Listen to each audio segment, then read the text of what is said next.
Welcome to This Is Money podcast, sponsored by Charles Stanley Direct. I'm Georgie Frost, and joining me and Simon Lambert today is Helen Crane. And coming up, the Chancellor needs money, but is bound by her election promises. So can she fill the 30 billion black hole without breaking them? The IFS thinks she can. Also today, the warnings of a market crash are getting louder. We look at how much you need to save as an emergency fund. Plus, struggling to get on the housing ladder themselves, how a record number of millennials are becoming landlords. Will the Renters' Rights Bill get me out of my tenancy contract early? And who will win the battle for self-driving taxis? Don't forget you can stay up to date with all the latest breaking money news. Just go to thisismoney.co.uk or download the app. But first, a message from our sponsors. Ever feel like you're second-guessing your money decisions? You're not alone. That's why Charles Stanley Direct created their financial coaching service. One-to-one time with a real expert who will help you feel confident about your finances. Start with a free 15-minute call at charles-stanley.co.uk/financial coaching. Go on, take that first step. Remember, investment involves risk. Now, back to the show. The Chancellor needs cash to fill a big black hole and meet her borrowing rules. We have a budget coming up. Who knew? In it, we are likely to get some tax rises. But there are three areas that Rachel Reeves absolutely cannot touch, according to Labour's manifesto pledge. That is income tax, national insurance for workers, or VAT. Or can she touch them? A leading think tank says there is still a way that the Chancellor can raise tens of billions of pounds more in revenue without breaking her party's election promises. Now, Simon Lambert, you and I just divulged a little secret, because this is how we roll. Last night, we were reading the IFS report, all 41 pages of it. But before we get on to that, Simon, just remind us, why does she need more money? The OBR's come out recently and said, we're in a bit more of a pickle than we thought. Yes, and it should be noted for our listeners that Georgie divulged something else before we started recording as well. And I will say that in my defence, whilst I read the IFS report on the train, I at least only read it in my head. She, on the other hand, was subjecting someone else to it and reading it out to them in a car on a long journey back from Devon. People pay me good money for podcast stuff. They get it for free. And just to let the IFS know, Georgie is available for audiobooks of 41-page reports. And there is an audience out there just waiting to listen to this kind of stuff on long car journeys. Let's move on, because otherwise people will have finished their car journeys before we actually get to the point here, won't they? Right. So the Chancellor has some fiscal rules where by the end of the term, she needs to not be using borrowing to pay for day-to-day spending. And she has made her fiscal rule hard and fast. And this is what she found herself trying to sneak in the spring statement when she left herself a minimal amount of headroom. This is what she found herself trying to sneak in under in the last budget, when again she left herself a minimal amount of headroom. And things have moved against Rachel Reeves. She's been unlucky, and also potentially you make your own luck, and she hasn't helped herself. So there are a couple of problems. Firstly, government borrowing costs have risen. This is a global problem. This is not just Rachel Reeves' problem, but UK government borrowing costs are higher than other comparable countries. Inflation. We had an IMF report this week predicting that the UK is going to have the highest inflation in the G7. That, again, feeds through into higher interest rates, higher borrowing costs. There's been a couple of instances of having to back down on attempts to cut spending. One of which was the winter fuel allowance, one of which was the welfare cuts that were made in order to sneak in the numbers for the spring statement. And the global environment has changed. Growth isn't great.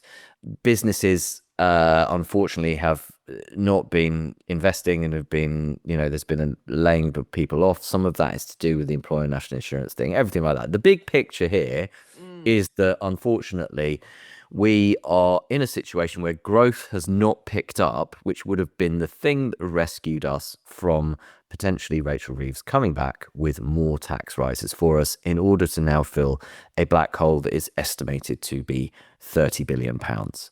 We say black hole because these are the Chancellor's words herself, because inexplicably she came into power as Chancellor, as Labour came into power on a wave of optimism and then decided to burst everybody's bubble immediately by wandering around talking about Tory black holes. And the black hole phrase has now definitely come back to haunt poor Rachel Reeves. The problem is that as a nation, we are not balancing the books and we're not delivering the growth we need to get ourselves out of the situation where we're not balancing the books. And so the IFS has said, there's a problem and she's going to have to fix it. Which is interesting because when you read the IFS report or listen to me do it on a podcast, do let me know if you'd like me to do that. It sort of says, actually, look, things are bad, but there is sort of optimism. According to, I believe, the IMF, actually, our growth is predicted to be higher than sort of our comparators, as it were. You know, while we are at record high tax levels as a percentage of, you know, our economy, our GDP, actually, we've got room for more. That will fill everyone with delight. But before we dig into the weeds of that one, is the great quote that's been attributed to Keynes, whether he said it or not, I don't know. But when the facts change, I change my mind. What do you do, sir? These are self-imposed rules, and actually we'll get onto that, you know, Labour's manifesto pledge of national insurance, income tax, VAT. They've backed themselves into a corner now. Why can't you just scrap the rules? Again, they are self-imposed. The difficulty is, and Rachel Reeves is not, you know, solely to blame for this. The Tories did this as well before her. And in fact, the recent economic history of Britain is one that has involved ourselves painting ourselves into a corner with our own fiscal rules, making policy to meet those fiscal rules. That is, you can go back to the podcast after the spring statement to hear my full rant on this, but ultimately based on projections that are guaranteed to turn out to be wrong. We're making decisions not based on what is right for the country, right for the tax system, and all those other things, but on hitting a number based on forecasts that are 5 years out and will almost certainly turn out to be wrong. And the greatest possible example of that was in the spring statement, where all of the decisions made in there appeared to be to hit this number. And then a week later, I think it was, Donald Trump unveiled his tariffs. The whole thing blew up and all the projections were completely wrong. And it's just, it's completely daft. And so what we've ended up with, and this is something that the IFS report talks about in detail, is this tax system where we've just made it progressively worse. It doesn't work properly. It skews people's behavior. It discourages work. It discourages investment. There's all kinds of traps in there, ranging from the much complained about 60% tax trap on this podcast, where there's this insane thing where basically people pay 60% tax between £100,000 and £125,000 because their personal allowance is removed. And so there is a cottage industry in those people trying to earn less money. Some of the most productive, highly valued members of the economy are actively engaged in trying to do less work and earn less money. This happens lower down the scale with child benefit. It happens with companies as well. There's a suggestion that basically, due to the VAT exemption limit, small businesses deliberately try to have lower revenue in order to not go over it. And so they don't grow their business because otherwise they're going to have to do VAT. There's all kinds of things going on. And one of the big problems is because we have shifted the burden onto a smaller number of taxpayers. So basically middle earners and lower earners pay a lower proportion of their wages, income taxes and national insurance combined, than they have done for many, many years. Like the untold story of the Tories was that they taxed the lower and the middle paid less, and they taxed the rich more. It's the opposite of the story that gets put forward when we've taxed the higher earners more. But there's a limit to how much you can keep doing that without starting to really skew people's behaviour. And I think we passed that limit some time ago. So then we've also started tinkering around the edges, doing weird little things around the edges with weird little taxes. We're going to talk about it in a minute. But anyway, the Chancellor and the Labour Party, again, inexplicably promised not to raise the main rates of income tax, national insurance contributions, or VAT in their manifesto. This was off the back of Jeremy Hunt cutting national insurance twice, right? The first one we couldn't afford. The second one we definitely couldn't afford. And it was blatant electioneering. If I was the Labour Party, I would have just come back in and reversed it, right? Okay, gone, I'm sorry, we can't afford this. We couldn't afford the first one. You can keep the first one. You can't keep the second one. Just reverse the second one. But instead, they said, we're not going to raise these rates of tax. So what they've done is we're going to have like we're going to like fiddle with capital gains tax here. We're going to fiddle with inheritance tax here. We're going to fiddle with this tax here. We're going to fiddle with that tax there. Then there's talk of, we'll hit the numbers by freezing the thresholds a bit more so that we just drag more fiscal drag and they don't go up by inflation. All these kinds of things just create a bad tax system. And we have now reached the point where I don't think the tax system can take much more of that. And that's the general point that the IFS is making in this report, because the report that we're talking about here is one they put out at the start of the week, which basically was how she could raise the money she needs to raise without breaking her promises. And the thing I took away from reading the majority of that report, I didn't read the whole thing.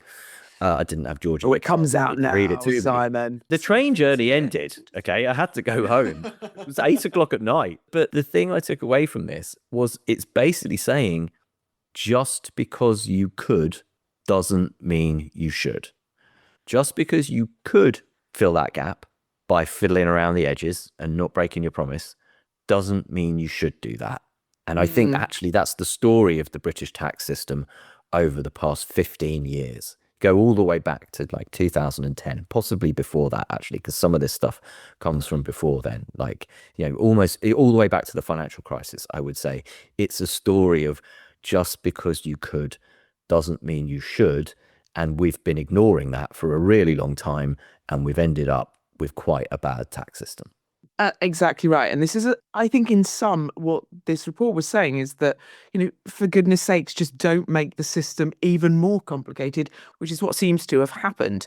And it's there's so much about this report which talks about the law of unintended consequences. And it seems like politicians at the moment and of recent past have just gone A plus B equals C. Well, we know that that's not the case. It's not that simplistic. Before we delve even deeper, though, and look at some of the solutions, which seems to be an overall holistic decomplication of the tax system.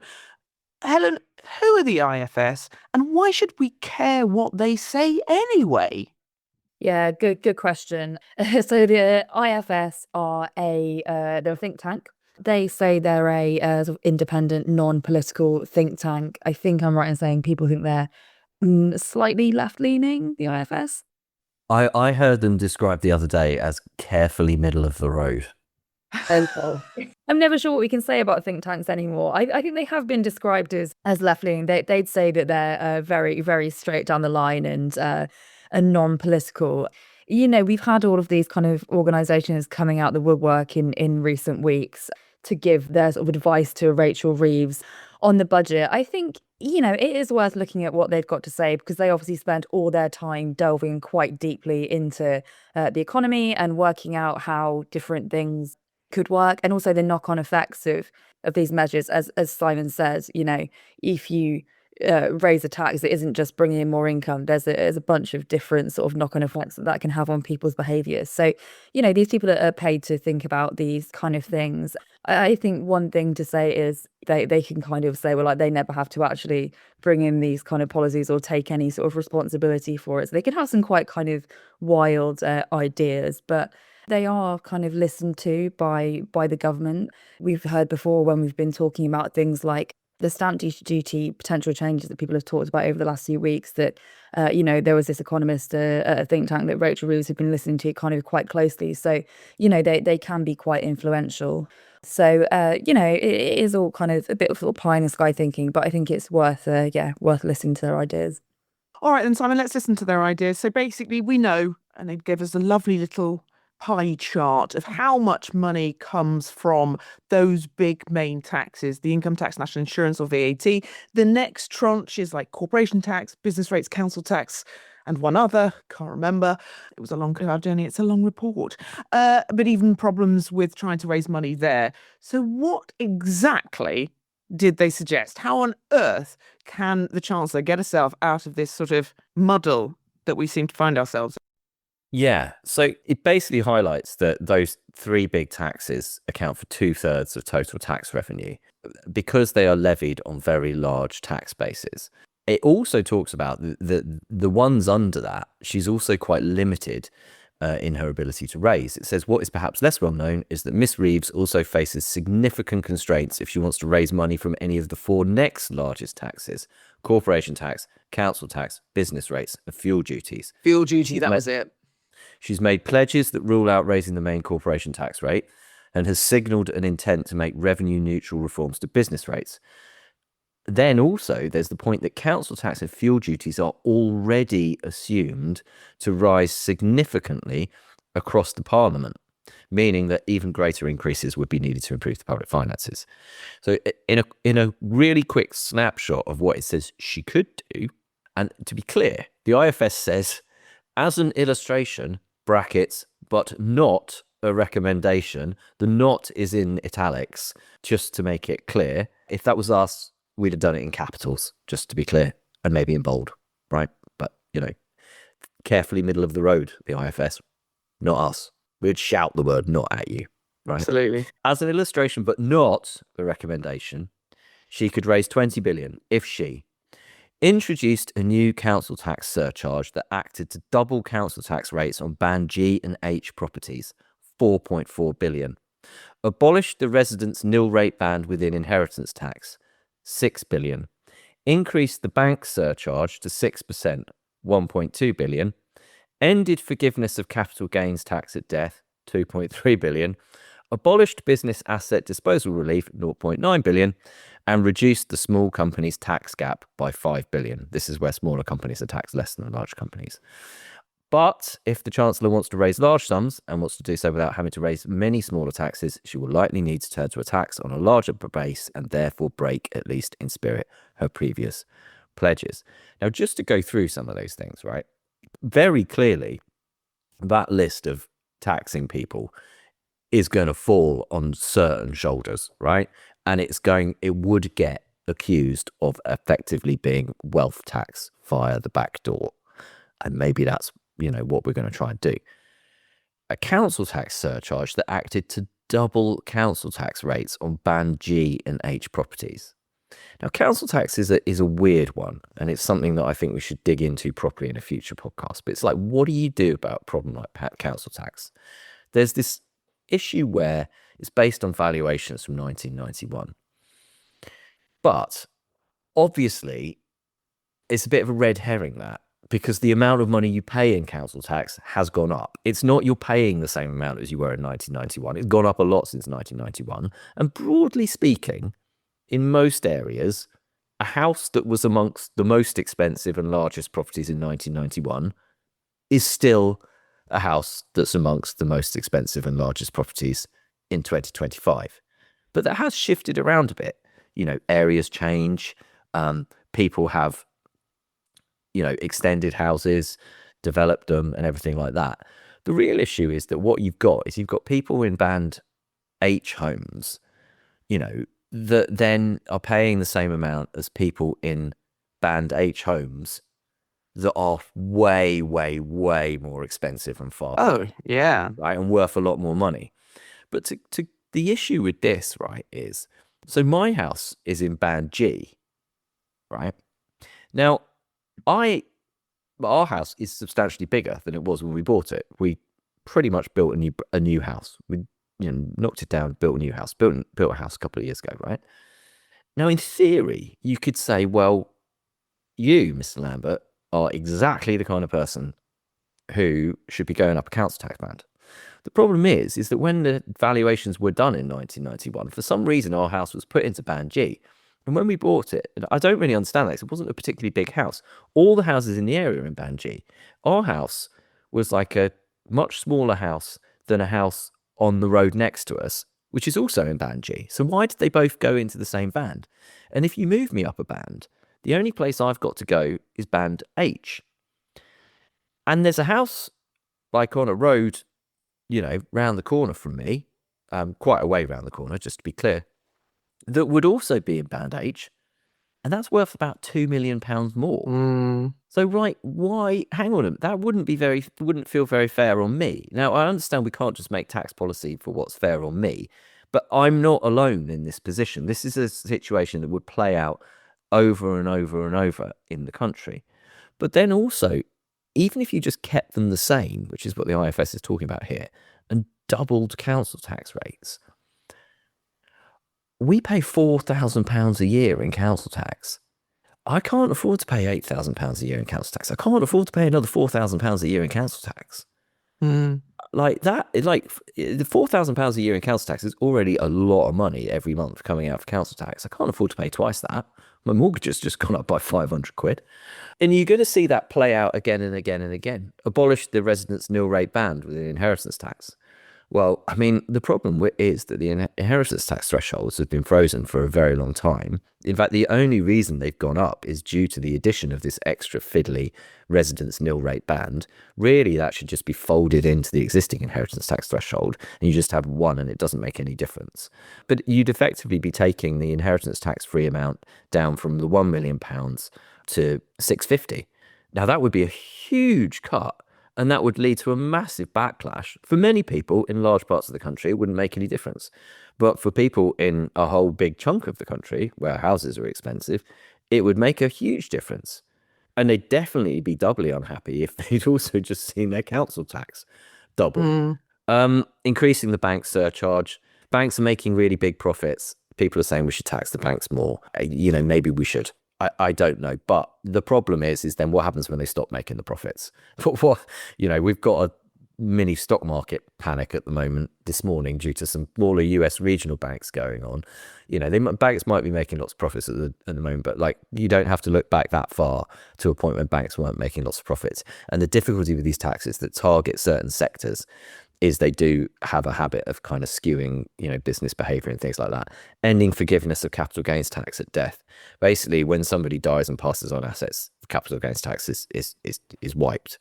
But the difficulty is if you're then adding inheritance tax on top of that, and you've just lowered the inheritance tax limit, by the way, then you're delivering like a double taxation thing. So it's like, well, I've got some shares that I've held for the last 20 years and I die and they pass on to someone, and there has to be capital gains tax charged on the rise in value over the last 20 years. Oh, and there's going to be 40% tax levied on that as well. Then you've got abolishing business asset disposal relief. That's not going to be popular. And reducing the small companies tax gap by £5 billion. That involves getting small companies to pay the taxes that they owe, because they reckon that there's a large amount of smaller companies that are under declaring, and that there is this ginormous tax gap. But again, anything based on doing that kind of thing is always very difficult to make succeed, and often tends to deliver less money than is thought. And if you just to compare this to what you get from changing those big taxes, the IFS says if you increased all rates of income tax by 1 percentage point, it would yield an estimated 10.9 billion a year by 2029-2030, with the bulk of the revenue coming from increasing the basic rate. Increasing individual national insurance contributions, so workers' national insurance contributions, by 1 percentage point would yield 8.5 billion a year by 2029-2030. It's a bit less than income tax because not everybody pays national insurance, because you don't pay it. For example, pensioners don't pay it. You don't pay it on savings interest. You don't pay it on rental income, and so on. Increasing the main rate of VAT by 1 percentage point would yield £9.9 billion a year by 2029-2030. So actually, if you add all of those together and you just added 1% to income tax, national insurance and VAT, you'd get your 30 billion. You'd also be incredibly unpopular, and you'd manage to definitely broken that promise. And that's assuming no behavioural changes, etc. So it probably won't bring in quite as much. What was interesting is it did suggest perhaps pensioners paying national insurance, because currently when you're at state pension age, you don't pay national insurance on your employee income. And actually what it was saying was, in the past, when national insurance was linked to the benefit of state pension, etc., it's contributory, it sort of made sense. But really, we've become so far away from that. It's just a second income tax that actually, is there any justification anymore for not having people of state pension age who are still working, not paying national insurance? But Helen, look, in sum, shaking it all up, taking a look at what the IFS have said, what's the big kind of takeaway, assuming that the Chancellor's not going to commit political suicide and break her election promises, unless she can find some sort of convoluted way, like she did with the national insurance on employers, way of explaining it. But what is likely to happen? What have they basically said? Reform the tax system? Yeah, great, good idea. Not have a almost 35-year-old outdated council tax system? Yeah, brilliant. Get on with it. Well, I think that's the thing, isn't it? They've obviously suggested that there should be this huge shake-up. And, I think that's right. We talk all the time on this podcast about things that are wrong with the tax system and that could be changed. It would be great if they could do it, but I just don't think it will happen for several reasons. I mean, to do a huge shake-up of the tax system, the government would need to hire more people to work on it. It'd be a huge undertaking to change all these taxes. They'd have to hire more civil servants, more advisors. People would hate that. People hate to see the size of the government kind of increase. So that would be the first difficult thing. And I think also, bluntly, this would take a long time, and are Labour still going to be around in 4 years' time to finish this work, to even kind of get started on this work, to see any of the benefits of it?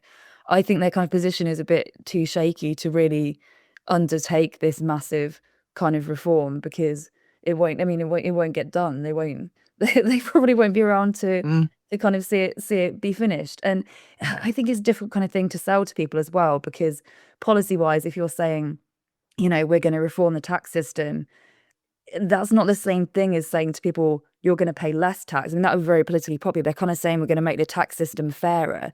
But I think that's difficult to explain to people who aren't people like us, who know a lot about taxes and policy and, care about think tank reports about these kind of things. Yeah.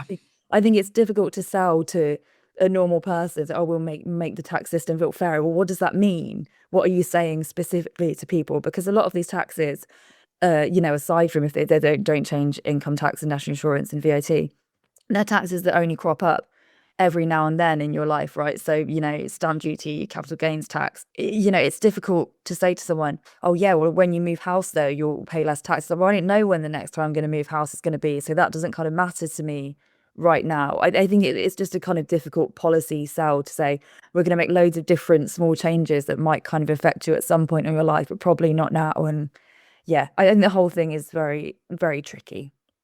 Can't you just, Simon, not raise taxes? Because I know I've sort of gone around the houses on this one, but I just keep thinking, just let things lie for a little bit. Just have a chill out, take a day off, maybe, We know that things like the bond markets and all that, bond market vigilantes and all that, they don't like huge changes and stuff. So just chill, have a day off. Just have a duvet day instead of delivering. Do you know what I mean? I thought about it. I read this report, says Rachel, but I just thought, nah. Not to go back over old ground, but the problem is that we're now in a situation where the Chancellor has to be seen to do something, because the Chancellor, one of her first moves was to draw lots of attention to a problem with the UK's public finances. And until she did that, nobody had a problem with the UK's public finances. I mean, that's not to say that they wouldn't have developed one over the intervening period, but, bond investors weren't overly concerned. Markets weren't concerned about, the UK. And in fact, they quite liked the new government when it came in. And that was, we squandered that. And we've then now found ourselves in a position of constantly trying to play catch up. And the concern is that if Rachel Reeves doesn't do something to balance the books, then, there's the worry of a Liz Truss Kwasi-Kwarteng style. Well, isn't that the point though? Budget Less is more. disaster, bond yield spike. But that was exacerbated by issues to do with pension funds and esoteric pension investments and specific problems in the market at the time. However, we are in a situation where inflation is above target. We're forecast to have the highest inflation. We are in a situation where the premium we pay for borrowing and government debt is higher. Go back a couple of podcasts if you want an explanation of gilts and government borrowing. We are paying a bigger premium than other comparable countries, and there is a concern that if we don't do that, then basically bond investors are going to go, do you know what, you need to pay me more money in order for me to lend you more money, because we are issuing quite a lot of bonds at the moment, and that means that we're then going to have to pay higher interest rates, which is then going to feed through to the Bank of England struggling to cut interest rates itself, which is going to feed through to higher mortgage costs. Nobody wants to see the kind of mortgage price spike that we saw after that Liz Truss Kwasi-Kwarteng budget. Again, there were external factors going on there. So we painted ourselves into a corner. We put ourselves in a position where we can't do the right thing and say, do you know what? We should just bide our time, because actually it would be more damaging to the economy to make a series of iffy tax rises than to just go, do you know what? we're going to wait for things to turn around. When growth does pick up, we will do better. The problem which she's also got is that the OBR is probably going to downgrade its productivity forecasts, which have been notoriously over-optimistic. And having been called out on it, the OBR is going to lower those, and that's creating another bit of this problem. But yeah, arguably, the best thing to do would be to just go, do you know what? I'm just not going to do anything. Exactly. Just now it's a big look at the tax system. There you go. We will look at it. Consultation. Governments love those sorts of things, don't they? Anyway, as if that wasn't sort of bad news, tax rises and all that coming down the line. There's sort of that little thing of maybe some market crash that we've talked about. And the echo of experts saying troubled times ahead for our finances seems to be getting louder. The market wobble that we saw last week was a reminder, said one expert in your article, that share prices can often become volatile in the latter phases of a bull market. Gave comparisons, as we've spoken about before. The same happened, of course, 25 years ago in the final year of the dot-com bubble. We saw big gyrations in prices there. Good news is, though, that forecasters aren't expecting an immediate crisis. But for those who have significant sums invested, Helen, it might be worth taking stock of their finances and how much money they've set aside for a rainy day. This is about cash. Having a bit of cash when markets are on the way down. Exactly. So I will say, when I was editing this article earlier in the week, the initial headline that we had on it was, "Is it time to start doom prepping your finances?" Doom prepping is when you're those people who kind of prepare for the end of the world. So the people who've got a basement with bottled water and tinned food and Got it. water purifiers and all these things. So when the world ends and we're all kind of living in a cave somewhere with no electricity or money. I don't think it's quite that bad. Just to say, I don't think we're doom prepping for the end of the financial world. However, as you said, there has been these stories over the last week or so about tough times in the stock market, AI bubble, and I think what we're saying here is, it's not Armageddon, but it's a good time to have a think about, if you do have a lot of money investments, if you take income from investments. So, for example, if you're drawing an income from your pension or dividends, or you just have a lot of money kind of invested in general, it's really worth thinking about how much you hold in cash, your rainy day fund, your emergency fund, and whether you've got enough there to just kind of ride out a bit of a kind of down in the market. So this is some stats that have been put together on how much you need in that emergency fund. So I think generally the advice that we've said before is, you're supposed to, if you're a person who's working and not retired, it's essentially you need 3 to 6 months of income put aside, just in case you lose your job or something happens, just so you've got that kind of backbone to get you through.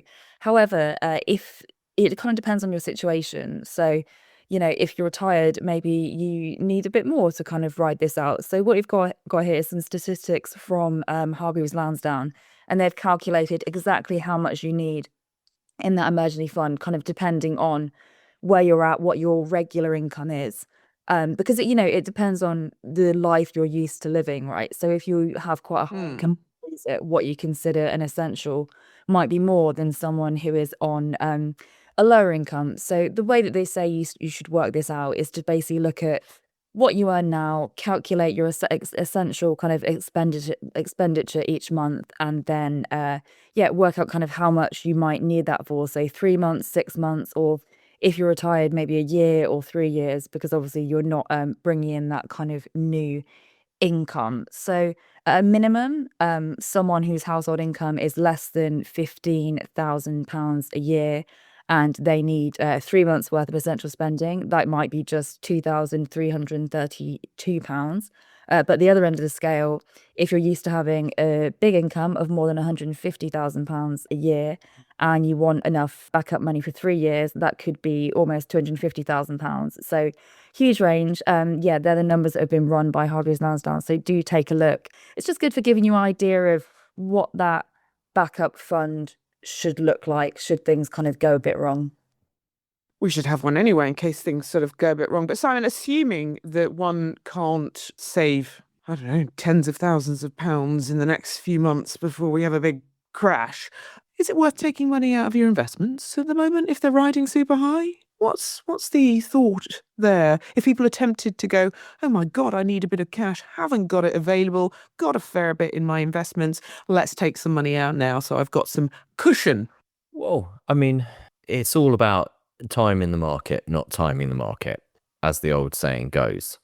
However, if you've made a load of profit on something and you are of the opinion that things look a bit bubbly, a bit toppy, that they might come, crashing down, and that you would rather take some of those profits from that investment than see it fall by 10%, 20%, 30%, for example, then there's nothing wrong with taking some profits.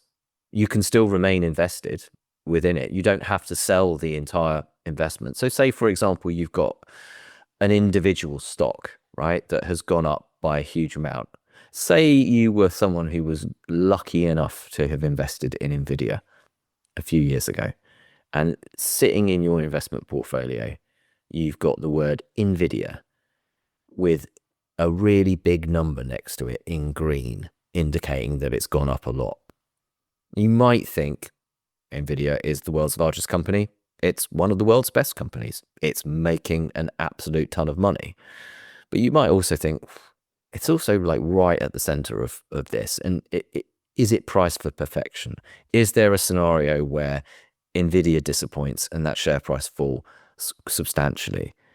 It's up roughly 30% this year, for example. And if you've held it for a couple of years, you're going to be up a huge amount. You might think, well, do you know what? Actually, I'll take some of those profits, because actually also Nvidia might now be a really big part of your portfolio.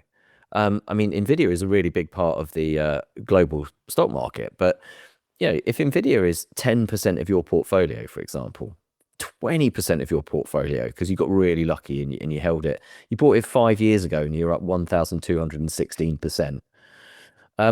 Then it probably might be time to think about taking some profits. But the same is true of a fund. For example, if you've got an S&P tracker and you've held it for a few years and it's up loads, if you've got a global fund and it's up by a lot, you might think, okay, well, I might just take a bit of profits and move a bit of money into something else. You might go for something more cautious, be a more defensive investor. Last week, we talked about that on the podcast, so listen to that for more detail. Or you might just think, I might go for something a bit cheaper, a bit less, pricey, that might be more undervalued. I might go, I'm going to put a bit more into the UK stock market. I'm going to put a bit more into a fund investing in the Japanese stock market. Or you might just go, do you know what? Actually, I'm an investor who believes in doing the simplest possible thing and remaining involved in a broad global stock market tracker. And I'm just going to stick with that. And if the market falls, because the market will go back up. That's it for part one.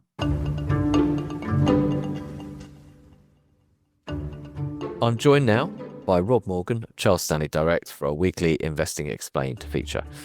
Rob, we have a question here from a podcast listener. I'm 34.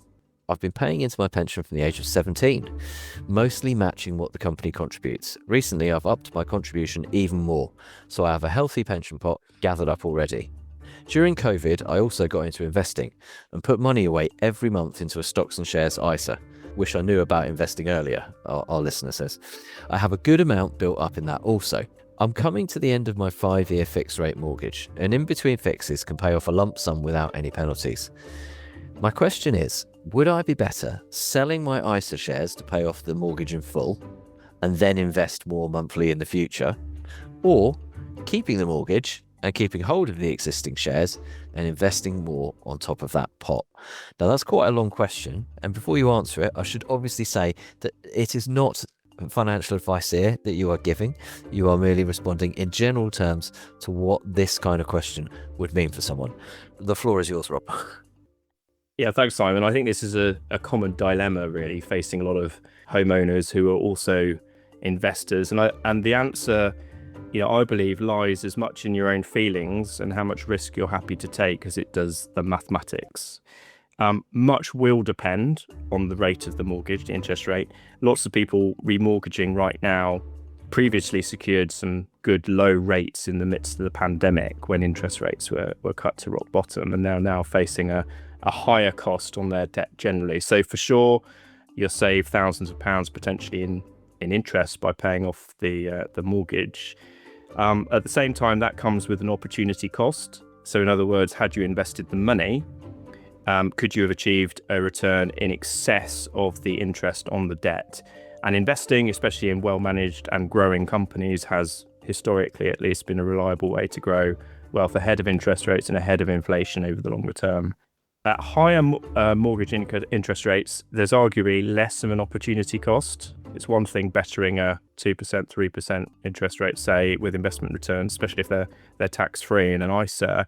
But if you're needing to get sort of 6 or 7% consistently, that's a lot more difficult. So the higher the interest rate, the more it makes sense to repay the mortgage. But assuming the interest rate's reasonable, I would say generally the mathematical answer is to keep the mortgage, keep investing for the long term. And I think you do need to commit for the long term. And in your 30s, you do have that opportunity.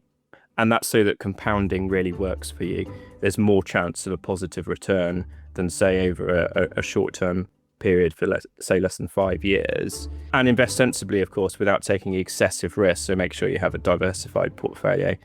And that's certainly the case based on history, although we have to point out that history is not necessarily a guide. So I think all that's reasonable, but you do need to accept that the markets always come with those risk of losses, and that uncertainty can be a factor in itself, possibly a deciding one for some people. And the peace of mind from erasing mortgage costs and not having to worry about the performance of financial markets might outweigh the potential advantages of investing, even if that's in your own mind. So I think it comes down to your exact situation, your own priorities, and how different routes make you feel. So it's a situation where there's the mathematical answer and there's the behavioural answer. And our listener is in the fortunate position of having already shown the kind of discipline that would indicate that they would continue to make those investments. But it's that question of like, what are you going to do? And do you want the guaranteed option or the potential option? Yeah, that's right. It's not necessarily a right or wrong answer, and it will come down to, like you say, your own discipline and how much risk you're happy to take, rather than just the spreadsheet answer. Rob, thank you very much. Thank you. Welcome back. Millennials are now leading the charge in buy-to-let. Despite many struggling to buy their own home, the group born between 1981 and 1996, which I think covers everybody here, now comprise a record 50% of new buy-to-let investors in England and Wales in the year to date. Now, that's according to estate agent Hamptons, who described the rise of younger landlords as striking. Helen, what's going on? So, I mean, in a way, it isn't that surprising, because obviously as people get older, they're more likely to A, have a little bit more money, and B, think about, where they might want to invest. Do they maybe want to be a landlord? Also, have they become an accidental landlord? Have they perhaps bought a property on their own, met with a partner, and now they have an extra house that they might decide to rent out? So, people do become landlords as they get older. However, Hamptons has said that this is an interesting increase, a striking increase, as he said. So back in 2016, just 24% of those signing up to become new buy-to-let landlords were millennials. In 2020, that was 40%. And this is, this is landlords who are setting up new buy-to-let companies. So they're owning their properties within a limited structure. So yeah, there's been a big rise, and obviously that's interesting because we hear a lot from millennials that they've really struggled to get on the housing ladder. It's a challenge to get a deposit together. So how are they doing this? I think part of it is, as I said, accidental landlords. People are ending up with a property that they kind of don't quite know what to do with. I know some people at my age already who've ended up in this kind of fortunate situation where they've bought maybe a cheaper sort of one-bed property when they were on their own. They've luckily, over the last years, made a bit of money on that. And then when they've got to go with a partner, they've bought another place. Maybe they've had a place on their own as well. I did kind of keep one of them as a bit of investment. So another option, so we talked to Chris Norris from the NRLA, the Landlords Association, and he said also a lot of younger landlords might have inherited properties. So they've got a property from maybe a parent or a grandparent and decided to rent that out as a sort of source of income, maybe rather than living in it themselves. It's also worth remembering that maybe older millennials, they're kind of at the peak of their careers, so they are sort of earning a bit more, thinking about maybe what they can do with that money. But I think it's interesting because people of my age have a lot of gripes with landlords. It's very common to hear people moaning about landlords they've had in the past, and I do think it's interesting they're now deciding to kind of go down that route themselves. I mean, you'd hope that they're saying, I'm not going to do the same as my horrible landlords. I'm gonna go in there. I'm gonna be a nice one. So yeah, I mean, it's quite cheering in a way for the sort of buy-to-let sector, because we've heard a lot about landlords are leaving because of all these new restrictions, which I think we're going to get onto talking about in a minute. So landlords maybe aren't, not everyone is leaving, and there are new people who are getting into it, and a younger generation who apparently do want to be landlords. As we said before, people don't often like landlords, but we do need them, because people who they want to buy a house do need somewhere to live. Absolutely right. And I imagine, Helen, we're going to see a lot more of this, aren't we, in the future? There's great wealth transfer that we talk about, more accidental landlords. That's sort of in the millennial age range, maybe, and slightly older, perhaps. Yeah, exactly. Well, especially if you're going to be taxed more when you sell property, something we've talked about a lot lately, then maybe if you do inherit one, rather than selling it on and paying capital gains, like maybe you will just keep it and rent it out, earn a bit of cash on it. I know you have to pay tax on your sort of rental income as well, but keep it and kind of Get a bit of extra income. Don't pay a massive tax bill. It's certainly something I think people will think about.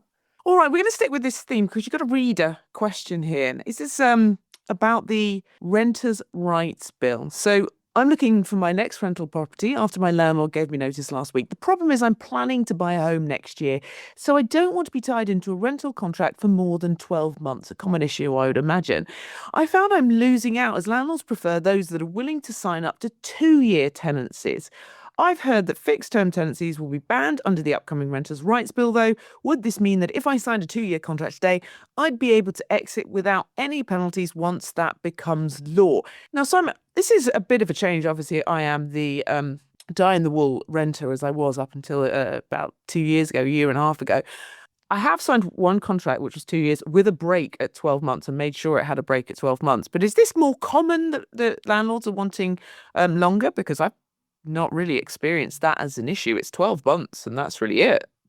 No, it is quite common. It depends where you are, and depends how much demand there is for the rental market in your area. But landlords are, in many cases, landlords are presented with a selection of options when it comes to renting a property in an in-demand area, and they'll have tenant A, who looks like whose financial situation looks in a certain way and wants to rent it for 12 months.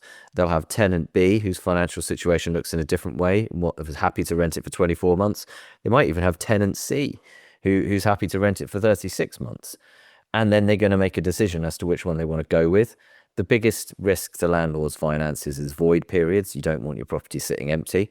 And they might be able to go, well, do you know what? Actually, I'll take the longer term tenant. Or they might even be in a position where they're able to push for it, to go, well, do you know what? To sign up, you have to sign for a longer lease. And it's not, overly common. It doesn't happen all the time, but it is happening more, and you are getting more of it. And it's understandable in a way. But what's interesting about this, obviously, is that we're coming from a position where there's often been a complaint from renters that they want more security. They don't want to have to move. And I mean, a year rolls around incredibly quickly, doesn't it? Oh, yeah. And now we're in a position where they're saying, well, hang on, I don't want that much security. It's finding that middle ground. But, there is this rule change that's happening that perhaps many letting agents and landlords are not aware of, that it does mean that people are going to be able to get out of this. The Renters' Rights Bill will put an end to fixed-term tenancies with all rental agreements converted into rolling periodic ones. This means a landlord can't tie a tenant into a 12-month contract where they're obliged to pay the rent for the whole period, even if they leave. Instead, all tenancies will be rolling, meaning a tenant can leave at any time provided they give the required notice of 2 months. I mean, flexibility. That's what it's about, Helen, isn't it? So in that case, if this person signs a 2-year contract today and this renters' rights bill comes in, are they allowed to just break it? Or is this not a retrospective thing? It does apply retrospectively. So this person would be able to break that contract. And they do have to give the 2 months notice. In the same way that the landlord would have to give them 2 months notice if they wanted them to leave. But no, even if you're in the middle of a rental agreement, even if it doesn't have a break clause, they should be able to serve that 2 months notice and leave once the renters' right bill comes into force. So that is the question at this point. We don't quite know when that will be, but the bill should pass its final stage in Parliament quite soon, probably before the end of this year. But the government said there's going to be something called an implementation period before the law is actually enforced. So that's a time to sort of give landlords and agents and tenants time to adjust to it. And we don't know how long that's going to be. So that's a difficulty for this person. If they sign this contract and then it'll probably be about 6 months before it comes into force, but no one quite knows. So the risk that they're taking is, do you want to sign a 2-year contract now and then maybe it's a year before this comes into force? So that could maybe mess with their plans to buy a house. I must admit, I do kind of feel for this person because I was in this exact situation. We bought a flat about a year ago and we were obviously renting before that. And we got to the sort of contract renewal time and we said, look, we'd really like to just sign a contract for 6 months if possible, because we're already starting to look at flats and just trying to kind of be upfront and a bit honest about it. We're like, cool, we're happy to take a year with a 6-month break. We'd signed a 2-year contract before that had just ended. And we're like, oh, could we just, we've been good tenants. Could we have a 6 months? And the landlord said, absolutely not. You must sign for a year. So we went back and forth for ages and we whittled it down to a 9-month contract, which is just ludicrous. He was like, the absolute most I will let you have is 9 months. Like, okay, fine, we'll do my 9 months. And then obviously we moved into our flat within 6 months and had to pay rent and a mortgage at the same time for 3 months, which was so rippling. It's so bad. I just think that's sorry, I'm going to say it. What an arse. Come on. Because you could have ended up staying much longer. It's just, let's have some flexibility when people are trying to buy. This is what's really frustrating. And we could have just sublet it to some random, but we didn't. Right? But yeah, Yeah, it's terrible because it's so expensive to move house as well. Anyway, moving on. The race is on to bring self-driving taxis to Britain for the first time next year. Now, I first experienced this in January when I was doing some work out in San Francisco. And there was this, what looked like it's sort of a Lego police car. And then I was like, what on earth is that? It's got like some wavy thing on top. I'm not very good at describing these things. As I was saying, yeah, that's a Waymo. It's a and you're peering in, you go, God, that's true.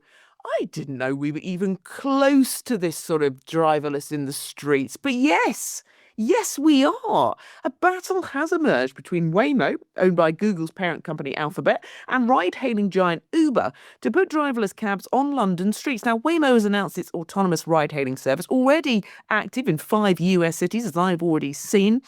And it will arrive in the capital in 2026. So this would make London the first European city to get its self-driving taxis. But Uber could beat it to the punch, having already confirmed in summer that it would take part in government trials. Now, putting aside the fact that these big tech companies are taking over absolutely everything in the world, Simon, this one's for you, isn't it? Have you ever gone in a driverless car?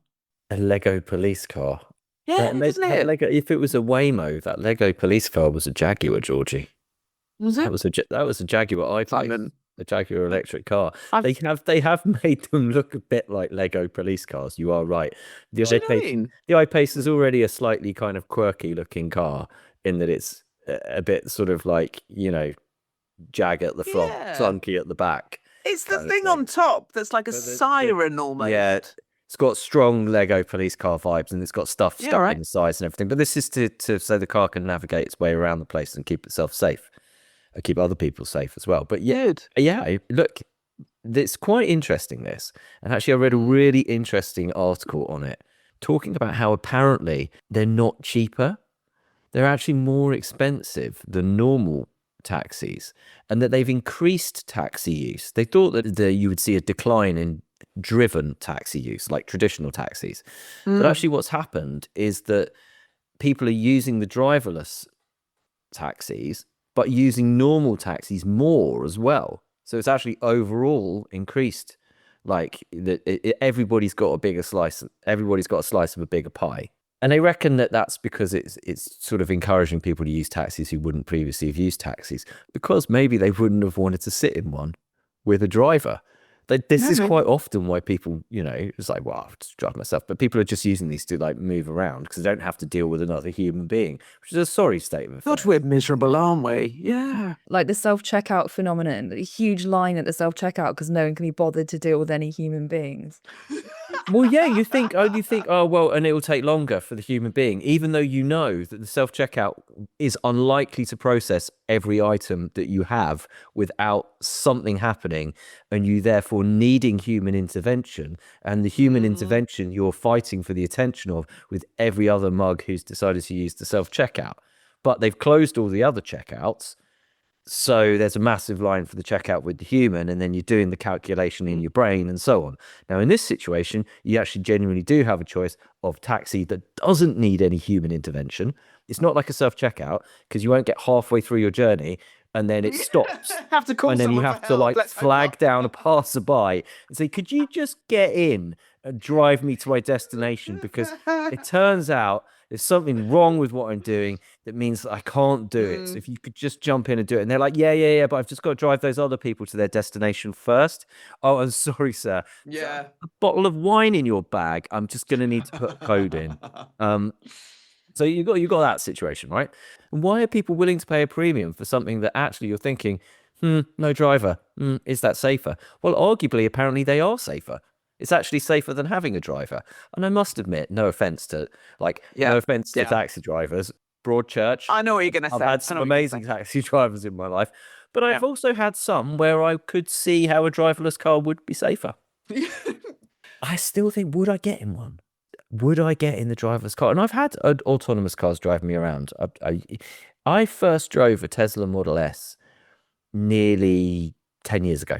And 10 years ago, that car could steer itself around corners, right? You have to keep your hands on the wheel as well, but you can take them off for a little bit. You're only meant to use the autopilot on the motorway, but I went to not quite Wales to see my cousin, and we went around some country roads, and it reads the white line, and we did it. It got us to steered us around the corners. I obviously kept my hands quite close to the wheel, but I was like, come on, let's give it a test. And it actually did it. So it did, the technology has moved on dramatically over the past decade. But I don't know. I think there's a part of me that thinks I'll go for the old taxis with the drivers. Also because that's someone's living. That's a person trying to earn a living, not a big tech company. And these two companies we're talking about are big tech companies.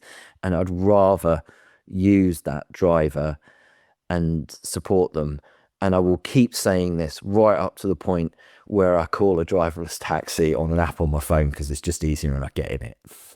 Yeah, I think there's also, sorry, I was just thinking there, and like you said, a lot of drivers are safer. And I was thinking, I do love a good gossip with the drivers because I'm a bit chatty. But then I've just realised that I think some, and particularly women, may not feel particularly safe. So look, I can see why people might like them, but I just feel like it's so soon. 2026, this is mad. So who's going to win? Or could it be another company that comes in and steals a march on Uber and Waymo? Well, we don't know. They're both probably going to arrive at the same time. I mean, one of them will manage. Yeah, why can't we have both? One of them, because they're both operating as part of this pilot. But the race is to see who can offer one to a member of the general public first. Right, that's the thing, and you're going to start seeing these big Lego police cars on the streets of London soon, being driven around with a person behind the wheel, because they're going to be doing these dummy journeys, and then next year, if they can take part in this pilot scheme, they're going to take part in this pilot scheme, and you will be able to call one up on an app, and you will be able to get one somewhere. I think probably the next stage in this is maybe we start looking at what taxi drivers want rather than what you or I want, and we maybe shift towards a system where, as well as having driverless taxis, we also offer the option of passengerless taxis, so that they can just drive around the car empty and not have to deal with the annoying passengers. Agreed. All right, Simon, stat of the week. 350 kilos. 350 kilos of rice, to be specific. That is what the Royal Garden Hotel in Kensington, round the corner from our office, has had to order in due to the arrival of the Grand Sumo Tournament in London, which is taking place at the Royal Albert Hall. And we have been spotting the sumo wrestlers out and about near the office. I saw a few of them walk past on the road that our office is on only yesterday. I think they'd just been to Dishoom for lunch. And I don't know how you noticed them, Simon. Wandering around in their kimonos and their flip-flops. And, you know, boy, these are some big guys. Yeah, so they've ordered in all this extra rice. Apparently the Royal Albert Hall had to reinforce its toilets. They've been spotted having like unbelievably large McDonald's breakfasts. There's even a great photo of one of them enjoying a pint out in a pub in Soho. And my favourite one is the pictures, and I recognise this shot because it's the one on High Street Kensington, of one of the sumo wrestlers having a browse in TK Maxx. Nice. I have to say, you missed out there what was perhaps the highlight of their trip, and that was taking a selfie with Jeff Prestridge of your church. Right, that's it. You can keep up to date with all the latest breaking money news. Just go to thisismoney.co.uk or download the app. And if you have any comments or questions for the team or anything you'd like them to look into, Simon. You can email us at podcast@thisismoney.co.uk. And thank you for all the emails from Energy Nerds last week. Okay, Ooh, we've got yeah. some absolute fantastic stuff from Energy Nerds. You know who you are if you've emailed us. If you are an energy nerd and you're doing amazing stuff to get your bills down, email us. Ang is going to be in touch with those who have emailed us because we've got some great stuff going on there. Yeah, so email us podcast@thisismoney.co.uk and come to thisismoney.co.uk/podcast, join in the debate and read the comments. And if you like our podcast, why not rate us wherever you found us? It helps other people find us too.